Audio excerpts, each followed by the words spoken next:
So, yeah. So welcome to the seminar today. Today's speaker is Graham White from IPMU, as you can see on the slides already. So Graham finished his PhD in 2017 with Java Balash at Monash University and then moved to Triumph for postdoc. And currently he's in Australia, basically spending the time between postdocs before he's moving to IPMU quite soon.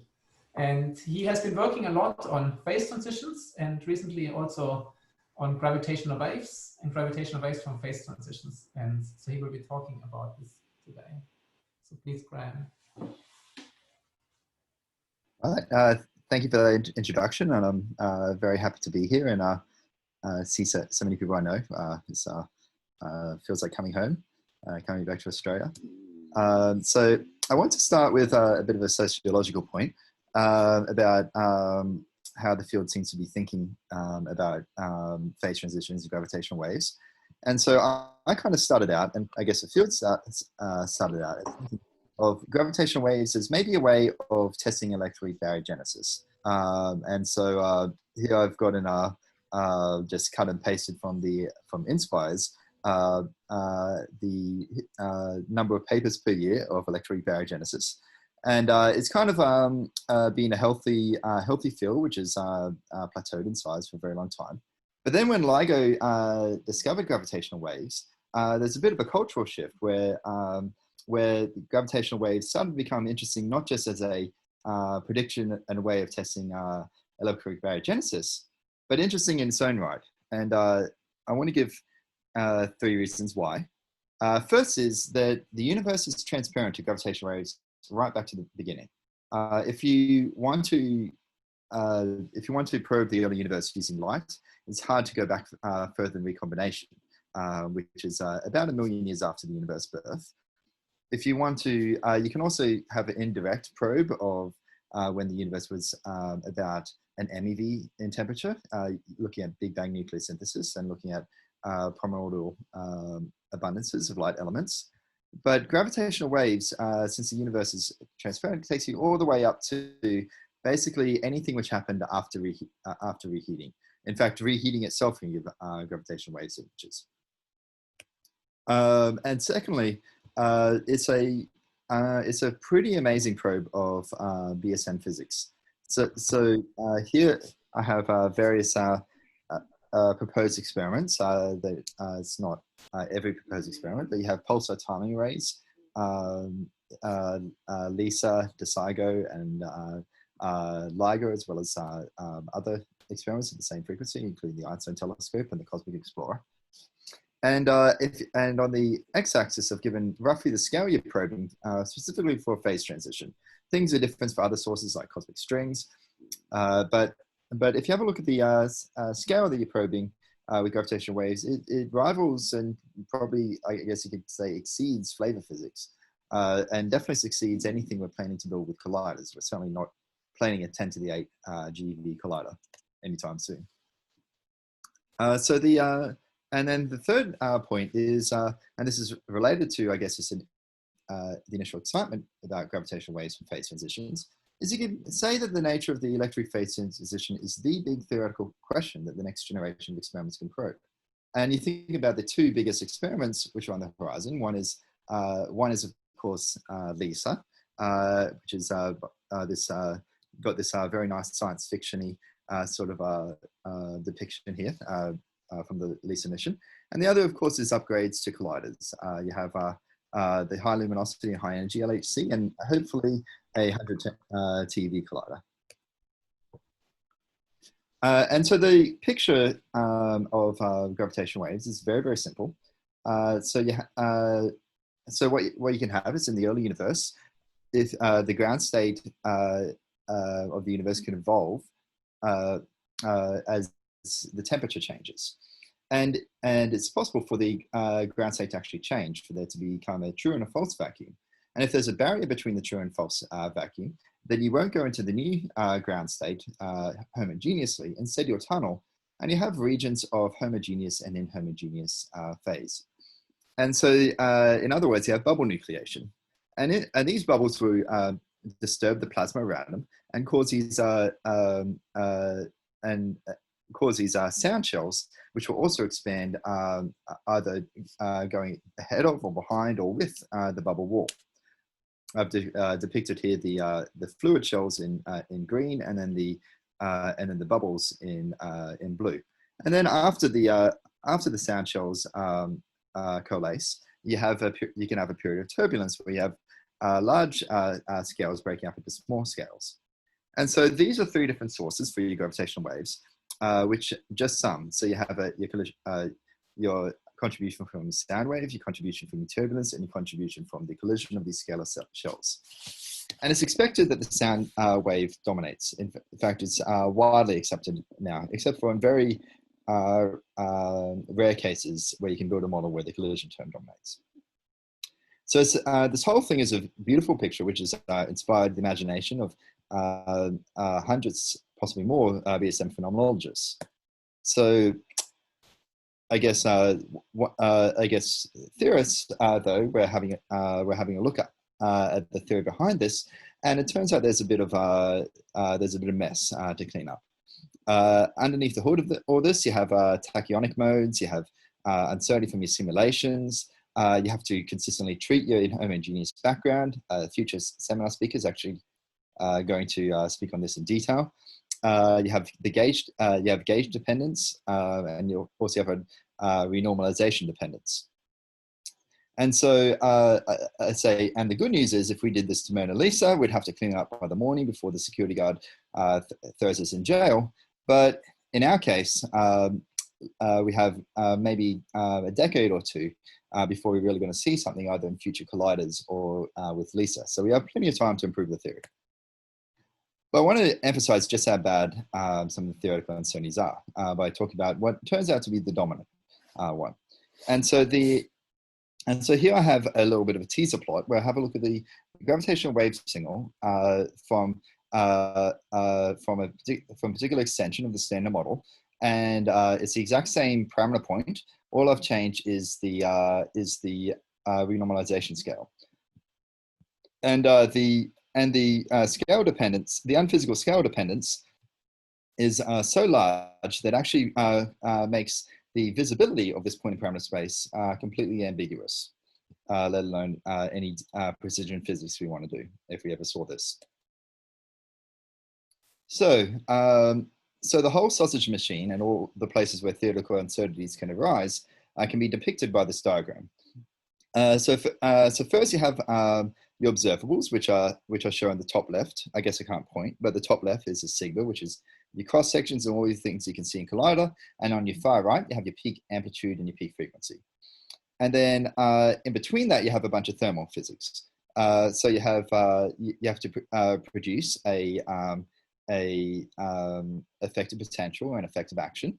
And you can use that then to predict the order of a phase transition and then see the relationship between the order of a phase transition and your collider observables.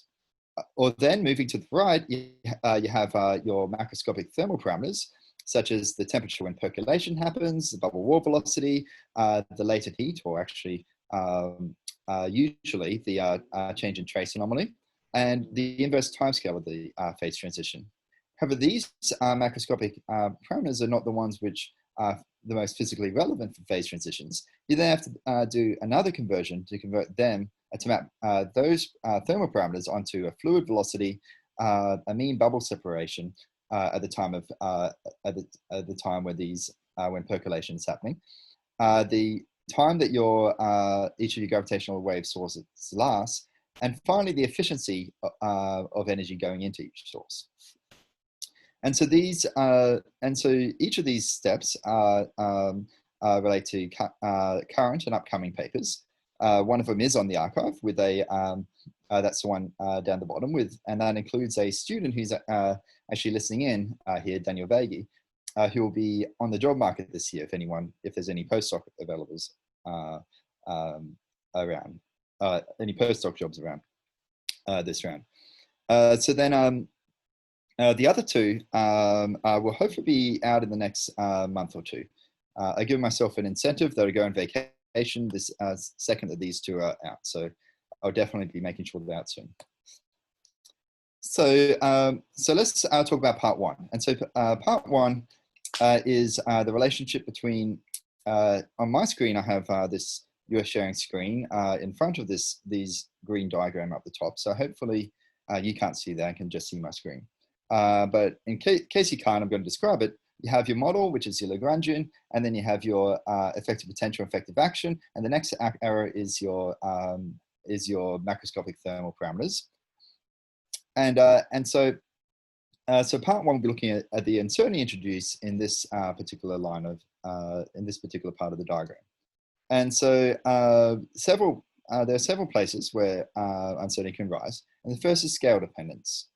And this comes from the fact that at finite temperature, you have non-zero mode occupation, and so that ends up meaning that your expansion parameter is not some coupling, but actually the coupling times that mode occupation, which expanded at high temperature gives you something which will diverge if there's a large hierarchy between the temperature and the mass. So perturbativity can break down faster at high temperature than low temperature. Secondly, and so this can be and so where this can be physically tested, theoretically tested, is first of all, you have a scale dependence in all your couplings from RG running, and secondly, you have a scale dependence arising in your one loop corrections to your tree level potential. Your second problem is gauge dependence, and that arises from the fact that your one loop corrections depend on your Goldstone modes. They depend on all your masses. And your Goldstone modes also depend on your gauge parameter, which this is the parameter which appears when you derive your gauge fixing Lagrangian. And your third problem is that you have an inhomogeneous background, and so when you derive want to calculate a tunneling rate, that tunneling rate depends on your effective action, and that effective action depends on your effective potential. However, you quickly run into a catch-22, where your effective potential, which you derive it using assuming equilibrium and a homogeneous background. But you need that effective potential in order to calculate the inhomogeneous background. So the solution to the scale dependence, people have had a few proposals. The most commonly used is Arnold-Espinosa resummation. And what that is you do resummation where your mass is shifted by a thermal mass, and then when you calculate your one loop corrections, you end up with this daisy term, which has a very simple closed form.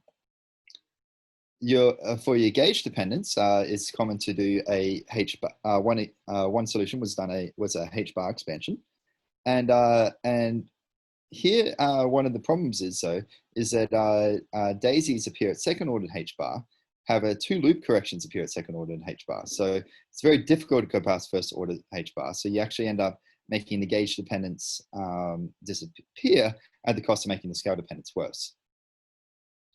And then there's a solution to both, which is dimensional reduction. And so this is a fairly subtle method, but what it comes from is realizing that that if you write your propagators at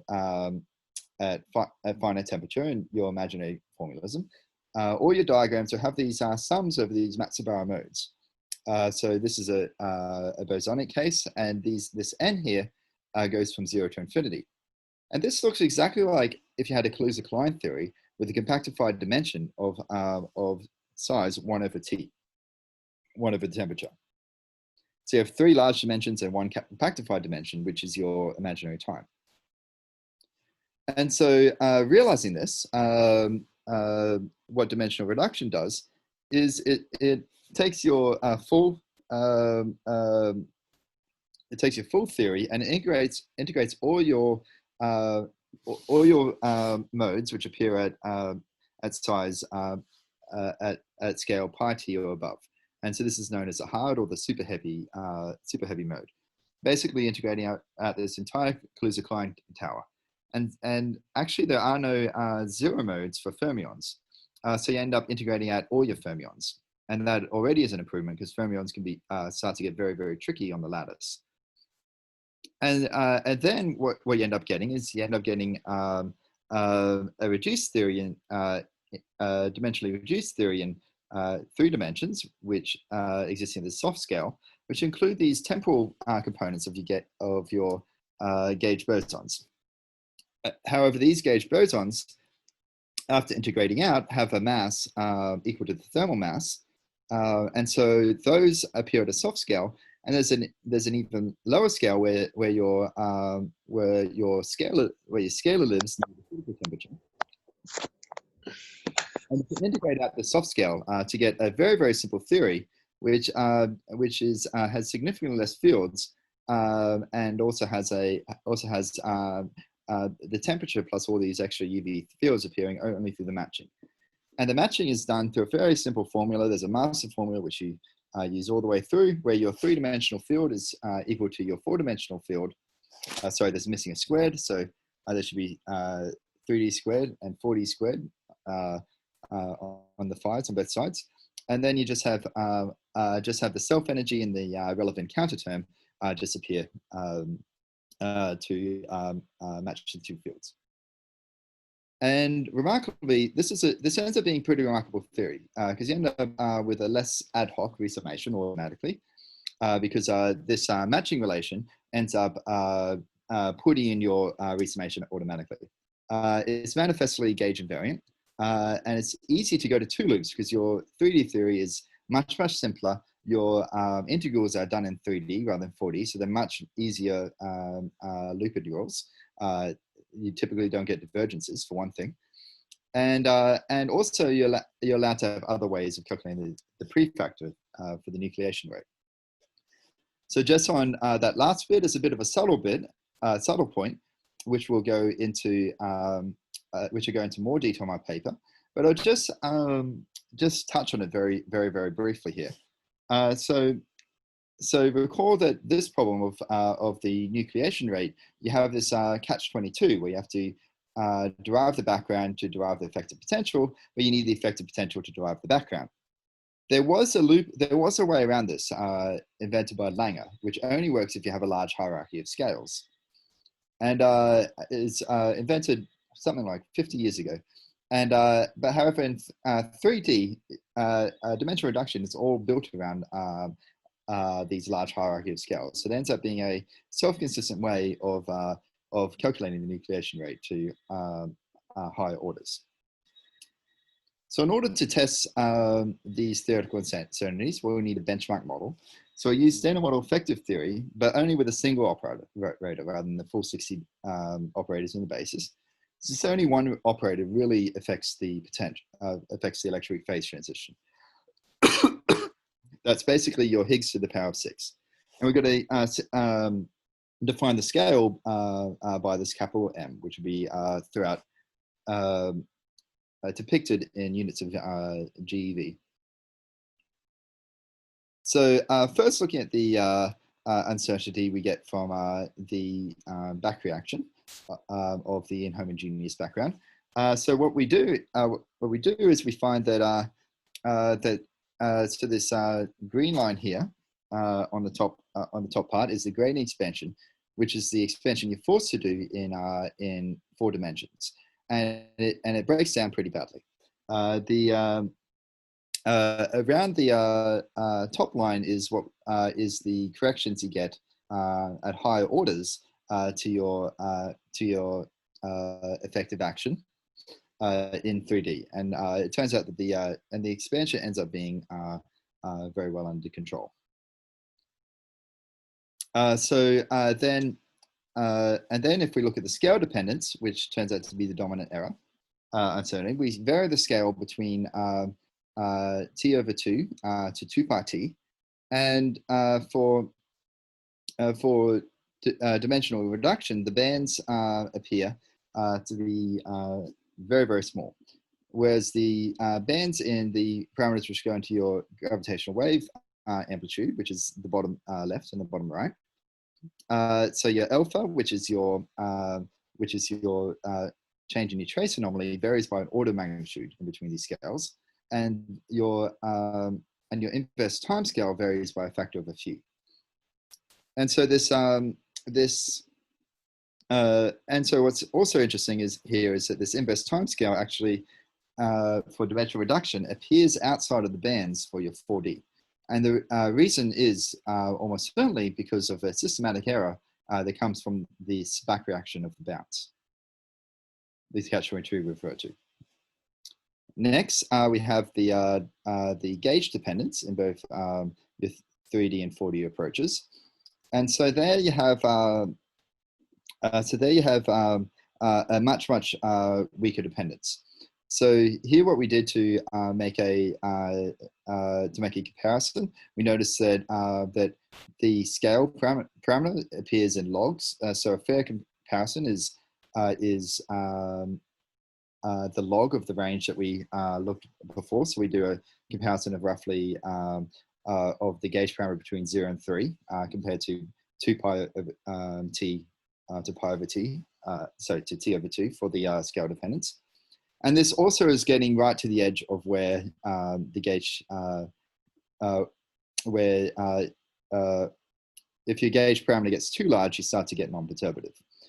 And however, even looking over that sort of large range, we end up finding a fairly comparatively gentle dependence on the gauge parameter. So looking at how this affects the gravitational wave amplitude, what we did is we looked for your cutoff in Standard Model effective theory, variant between 580 and 700. We looked at the change in the amplitude divided by the minimum amplitude that you get over that range of whatever we're varying. So here you can see that the dominant error comes from the scale dependence. And look at just how large this is. It's 2 to 3 orders of magnitude. Then by comparison, gauge dependence, which is quite important, is usually around order 10 to the minus 1 to 10 to the 0. So still an important error, but it's order 1 correction. And then your prefactors in 3D, since we have a systematic error, we can't fairly compare the prefactors in 4D. This is your expansion in nucleation rate. Again, is an order 1 error. It's this orange curve here.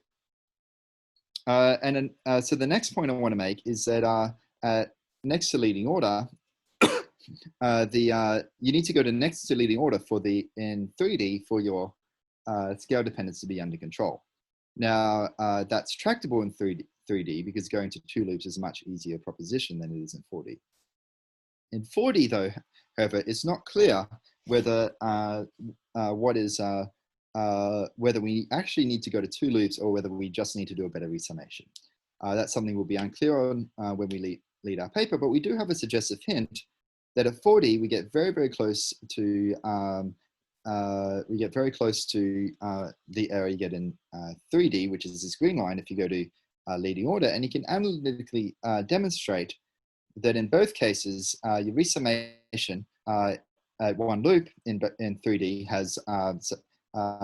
goes to g to the 4, but doesn't include all your terms in g to the 4. There's some terms which are the same size, which only appear in next to leading order. So it gives some hope that maybe a better resummation would actually, even at 1 loop, will give you a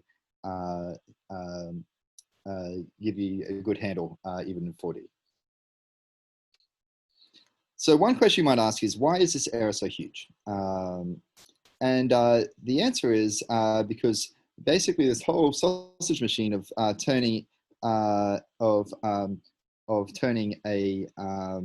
Lagrangian into a peak amplitude has many places where the uncertainty can grow. And so think for example of the trace anomaly. How we define this? We define it roughly speaking as the change in the potential between the true and the false vacuum, and that is dimension 4, and it grows roughly as t to the minus 4. It gets, in other words, it gets larger as temperature gets smaller, and then you also divide by the radiation density of the universe. So the energy density of radiation, and so that also gives you another power of t to the 4th. So you end up getting just from alpha, this parameter alpha, a t to the minus 8 sensitivity. And your inverse timescale, again, goes as t to some power. It's very model dependent what that power is, but typically it's order 1. And so when you look at your gravitational wave amplitude, you're looking at something which, where a small uncertainty in your temperature, say 10% uncertainty in temperature, can quickly become 20 times that large when you look at your uncertainty in gravitational waves. So you get dramatic amplification of your uncertainties throughout this whole sausage machine. So summary to part 1, despite various prescriptions being available, only dimensional reduction brings your theoretical uncertainties under control. It's still unclear why that is, whether it's because you can go to 2 loops or because the root summation is better. However, we do know that the dominant theoretical uncertainty is the physical scale dependence. And the second largest uncertainty we can estimate is probably the back reaction of the bounce, which is order 10 uncertainty. We show this in SMEFT, but we expect any BSM theory with large scale hierarchies and large couplings to have even larger uncertainties than what we showed. And we promote considering this in all future gravitational wave calculations. So part 2, we look at the next part of the sausage machine, which is looking at these macroscopic thermal parameters into some gravitational wave observables. And so I'll be focusing just on the sound wave, just on the sound wave contribution. And so the sound wave contribution is the fluid contribution to the stress energy tensor, which I have highlighted here. And the sound shell model is that the total source, to calculate the total source, we just need to calculate a linear superposition of a bunch of single bubble contributions. And secondly, we'll be using the bag model. There's been some technology developed recently to go beyond the bag model. And this is the assumption that the pressure inside is different from the pressure outside by a bag constant. And again, the energy inside the bubble is different from the energy outside the bubble by a bag constant.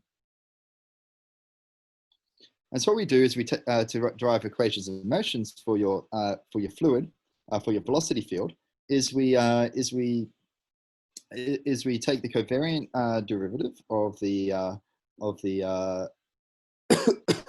excuse me, of the stress energy tensor, and then you have a fluid part and a field part, and then what you'll get is you'll be able to rearrange the differential equations you get here to get a differential equation inside and outside the bubble wall, which you can match at the boundary.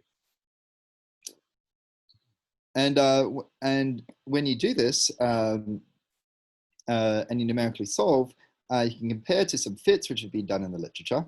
And so here we have for on the right we have what you get out of the numerical calculation. On the left you get what you get from the fits, and there's some reasonable agreement, but there are some differences. Secondly, when you calculate the sound shell model carefully in expanding universe, you might notice there's a bunch of scale factors here. So usually it's done in the Minkowski space, and we do it carefully in expanding universe. You end up be able to rigorously calculate the suppression factor you get from the fact that the sound wave source does not last arbitrarily long. And so we were not the first to point this out, that there is a suppression factor. There was some paper by John Ellis last year which made an ansatz for this. However, you can rigorously derive what the true suppression factor is when you derive the sound shell model in an expanding background. And you find that it can differ from the ansatz by a factor of around 3. And third, you have to calculate the correct way of, you have to calculate the mean bubble separation. People usually calculate the inverse timescale to give you your gravitational waves, and all your fits on the inverse timescale. But the thing which actually you care about, the physical parameter you actually care about, is the mean bubble separation. And the way you do that is you just take the bubble number density to the third root at percolation. So then, after doing all this correctly and in a spanning background, you ask the question: how much does this uncertainty matter? So you could take three different approaches. One approach is to just do what you do if you're just entering this field, and so that's this is where you just say, well, you just learned cosmological transitions, so you say, well, percolation temperatures when effective action is 140 times the nucleation temperature. You don't add a suppression factor, you just assume that the sound waves are long lasting, and you use fits for your fluid velocity. Then you can say, well, I've been in the field for a little bit longer, I've gone some skills, maybe I can use the actual fit we have for the percolation temperature rather than this SE over T equals 140. This fit is you can get from the recent LIS review on phase transitions. Then we can take the unsights for the suppression factor, and then we can again use the fit for the fluid velocity. And then you can say, well, what if we calculate everything numerically correctly for a given alpha and a given evolution of the effective action. And then you find the relative uncertainty is very, very large in the first case. You get order 10 typically for your uncertainty. However, your uncertainty still can be order 1, particularly in the most visible part of the parameter space, right where you Lisa can start to see something, and right where the uncertainties matter the most. So in other words, I think we have shown that if it's worth caring about gauge dependence, which is a similar size uncertainty, that it's also worth caring about doing this process properly.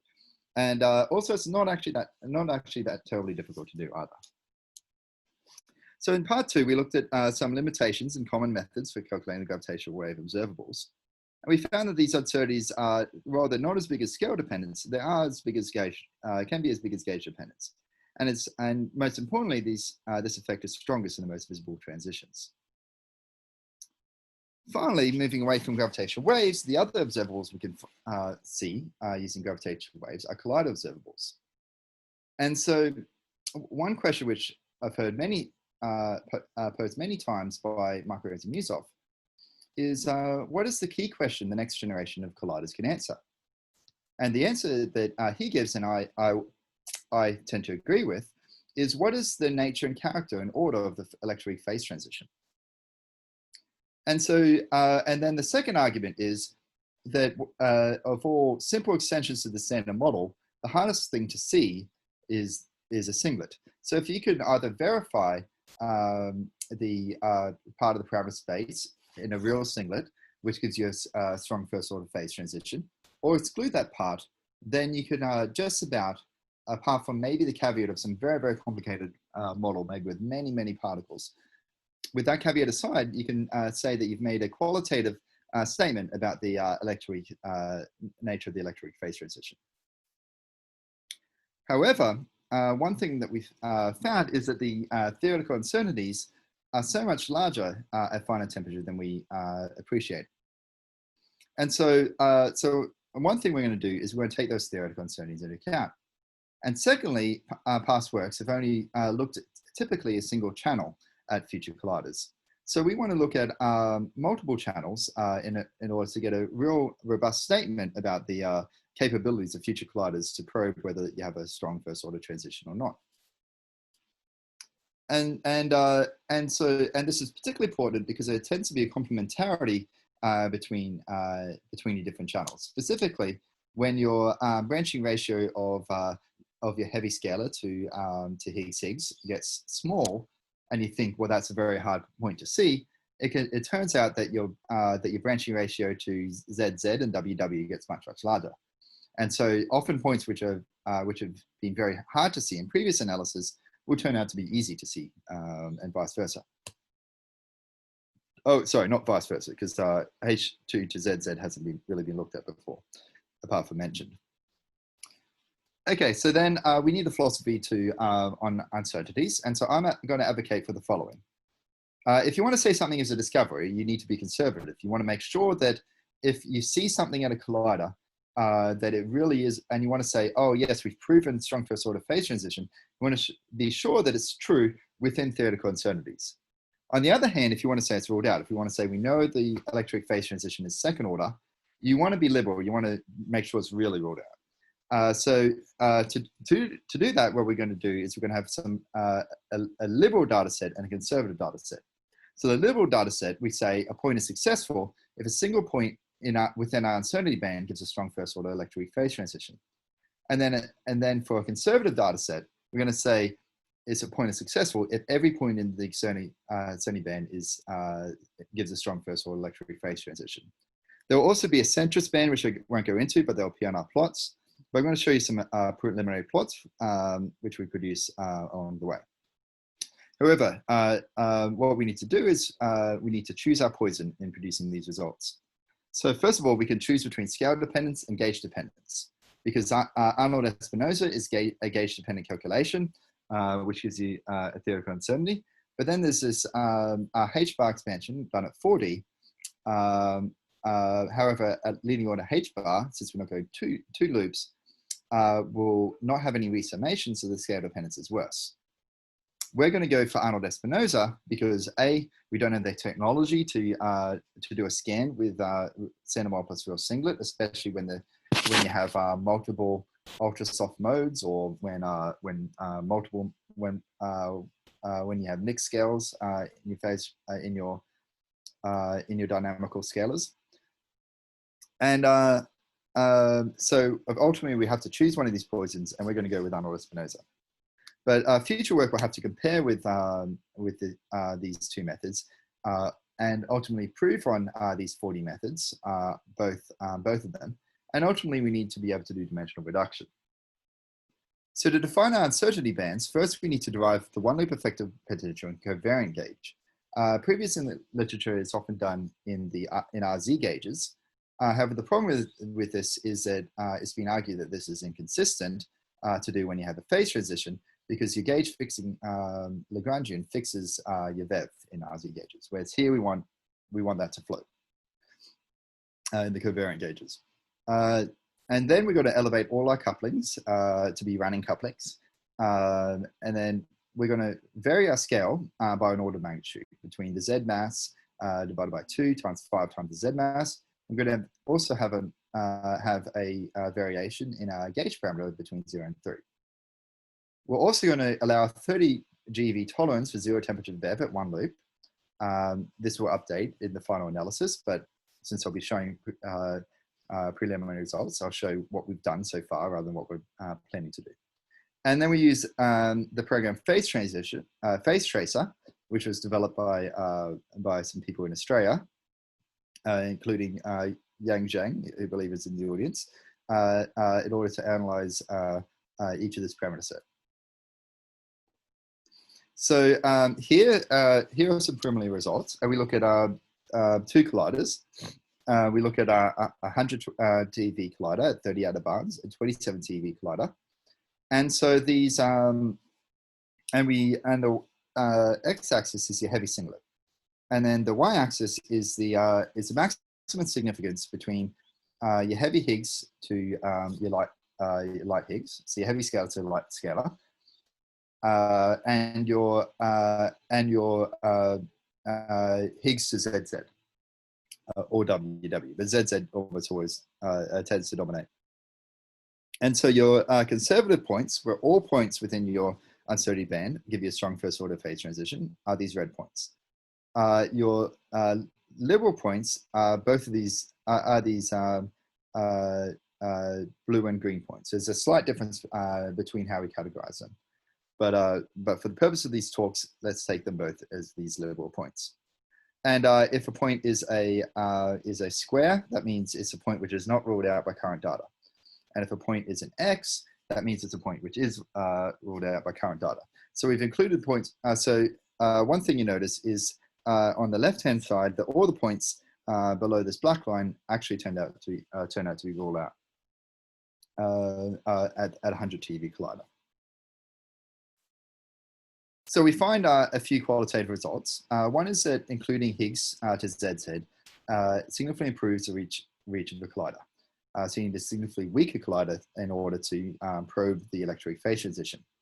However, this is undermined by the very, very large theoretical uncertainties. You're almost always, there's very few red points because you almost always push, when you're doing a scan of strong transitions, you almost always push into a regime where you have large hierarchies of scales as well as large couplings. However, even with theoretical uncertainties, the previous conclusion said a dream collider of 100 TeV can probe the nature of electroweak phase transition. It's also possible, and this question is not easy to answer without a better prescription to handle, to reduce the theoretical uncertainties, but it appears possible because we get so close that a 27 TeV collider might be enough. So one thing you might notice here is that the masses, that the points don't, we stop at 2 TeV, but the points aren't really getting that much less dense there. And in fact, if we look at the maximum strength of the phase transition, it's a first.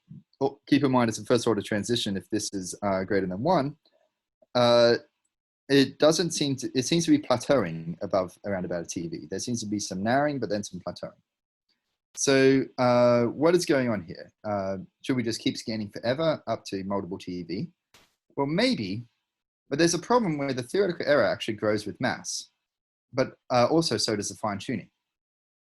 So, so we found this when scanning for higher mass points, these points would just become more and more rare, but they don't ever seem to disappear. And so what happens is you get larger corrections as you get a larger singlet mass. And here we've plotted on the left the total range of your Higgs mass evaluated at 0 temperature against the range of your against the mass of your heavier singlet. And as you can see, there's a definite trend that this range gets worse and worse. And it seems to, and because we have this actual plateau, it seems to be getting worse at the same rate at which you generically get weaker transitions for higher masses. So we can't actually really rule out that you could probably maybe even have a Planck scale singlet if you're willing to tolerate observed fine tuning, catalyze electroweak phase transition. However, on the other hand, one thing you find is that for masses over a TeV, you start to run into fine-tuning problems. This is a tree-level fine-tuning measured using the Barbier-Goudichet fine-tuning method. I know many people in this audience have worked on much more sophisticated methods. But eventually, eventually the fine-tuning gets intolerable. And so ultimately, we'll be having a cutoff where any points above 10 to the 3 fine-tuning we'll just discard. However, one interesting thing about this is that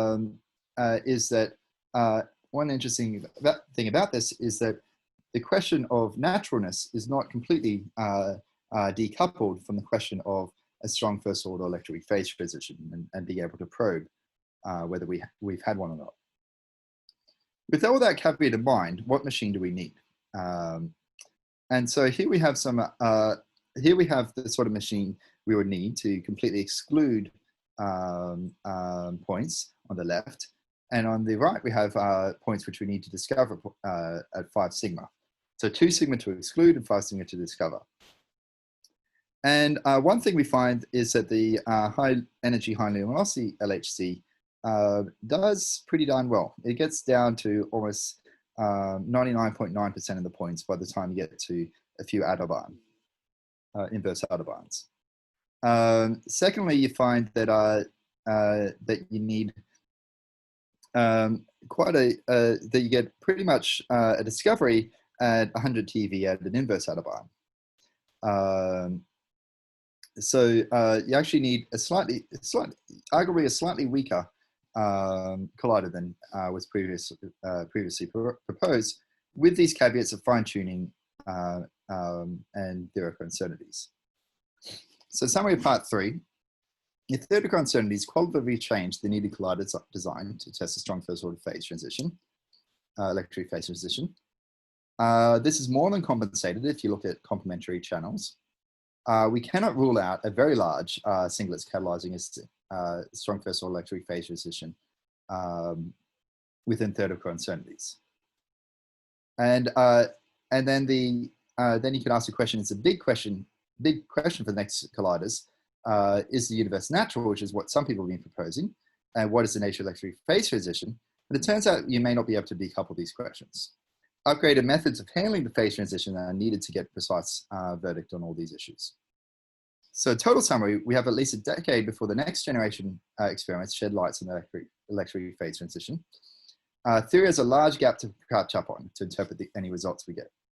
We've provided methods for improving these uncertainties as well as ways of estimating them. And we've analyzed the consequences of theoretical uncertainties on making conclusions for next generation experiments. Thank you. Thank you very much, Graham, for a nice talk. Do we have questions? So you can either speak up directly or raise your hand.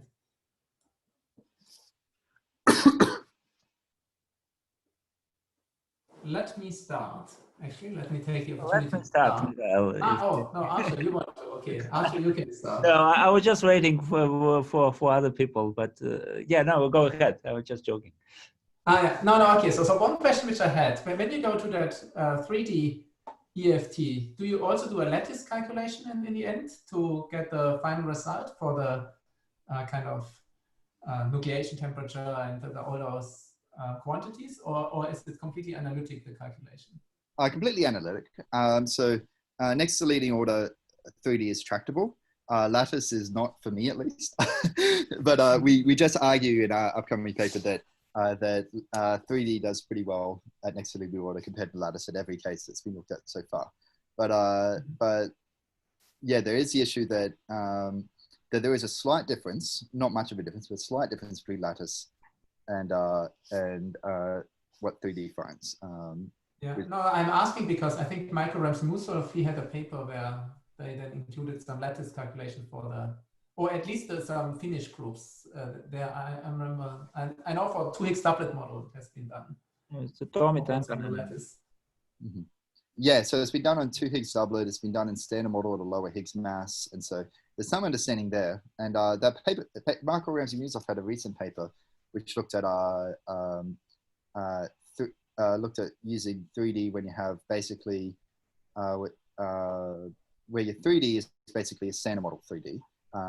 So that means you have whatever new physics is fairly weakly coupled. So this is in spirit kind of a follow-up to that paper.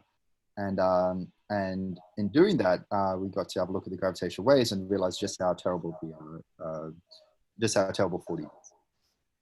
Mm-hmm. Okay, thanks. Are there other questions? Yeah, I do have a question, Graham. Thank you for a very nice talk.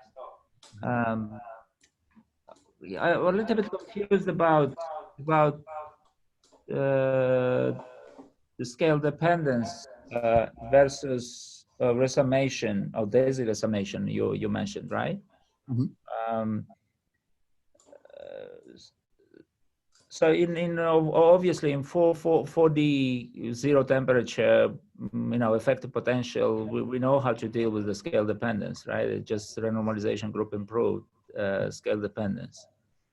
You have to do that, but I thought that the daisy resummation is just infrared problem, which is related with the Goldstone bosons basically, and then the fact that near the origin. You have a negative curvature, when you have this Mexican head potential or something like that, and that's where you need to it's a problem when the k goes to 0, right, to the sum this long range fluctuations really. How do they relate it to each other, the scale dependence and this daisy resummation, or you're talking about some other resummation? Yeah, so they're related through perturbativity. Some very similar stuff is done in QCD calculations near the QCD transition when things become non-perturbative. And there, one way you can test to see how non-perturbative you're getting is is by varying your scale dependence. If there's a very strong dependence on the scale, then you're starting to get close to where perturbativity is breaking down. And so perturbativity breaks down from the infrared problems. Perturbativity at finer temperature breaks down in the infrared. So you have, you mentioned the Goldstone, but you also have your gauge bosons. So your gauge bosons, they start to become, they become massless in the symmetric phase, and your Goldstone become massless in the broken phase. And so you have perturbativity problems actually in both phases. And and so when you do your expansion, you find that the expansion parameters, typically whenever you put in a G, some sort of coupling, you also have to put in some mode occupation, these NBs and NFs. And so that ends up, and they come in the same number of powers. And so then,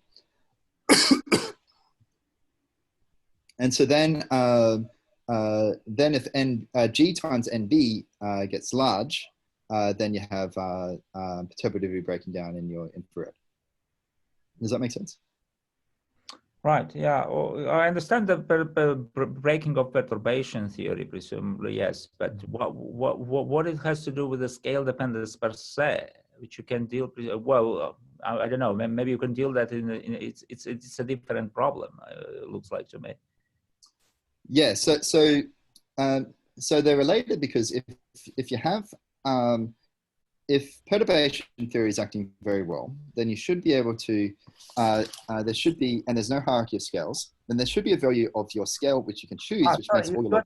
You're talking about the masses as the scales or the renormalization group scale? The renormalization group scale. Oh, sorry, when I talked about no hierarchy of scales, or when I'm talking... Yeah. Oh, so hierarchy of scales. So I'm talking about like hierarchies of scales in your problem. So you have so mass versus temperature and things like that, right? Exactly. So you have a yeah. And so when you have no hierarchies of scales, then you can choose a renormalization scale, which makes all your logs small. And so then your loop corrections are small. And secondly, when you have if your couplings aren't too big, then you can choose a G. Then your then your loop corrections are going to get small order by order. However, if you're varying this, and then also secondly, your solution to your RG equations should cancel your Coleman-Weinberg contribution because any of your that's what is called renormalization group improved effective potential. Exactly. So if perturbation theory is under control, then any variation in the scale dependence will only produce a correction at 2-loop order. So you're really probing your sensitivity to the next loop, because your RG improvement, you get it. That's good. Other questions?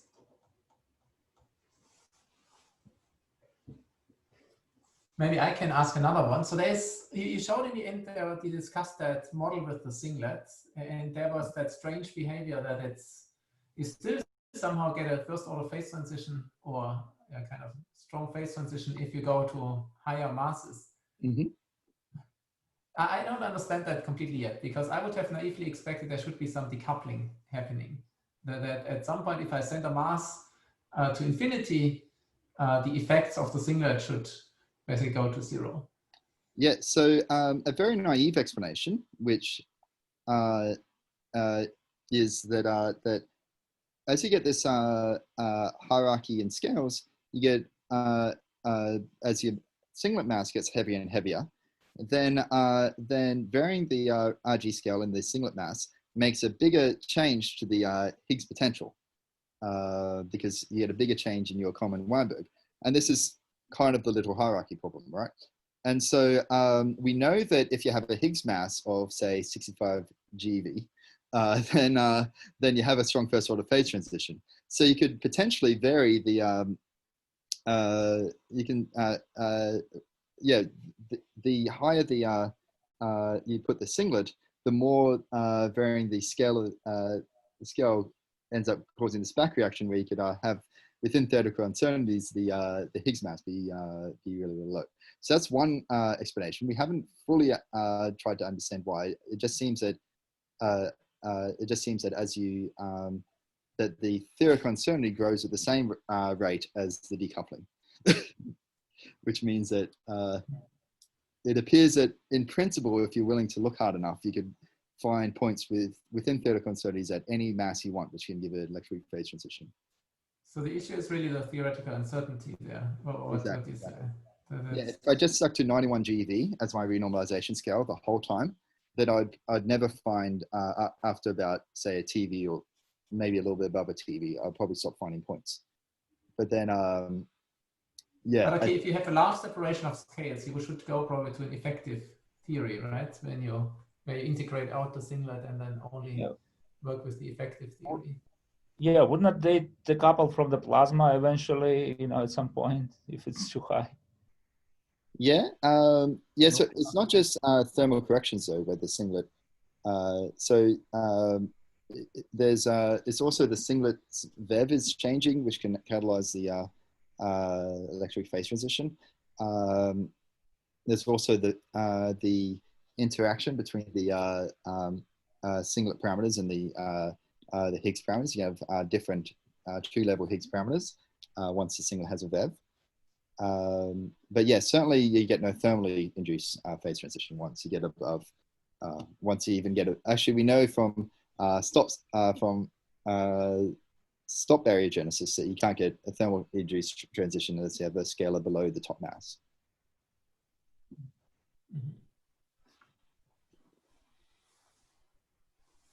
Okay, thanks, Graham. Other questions?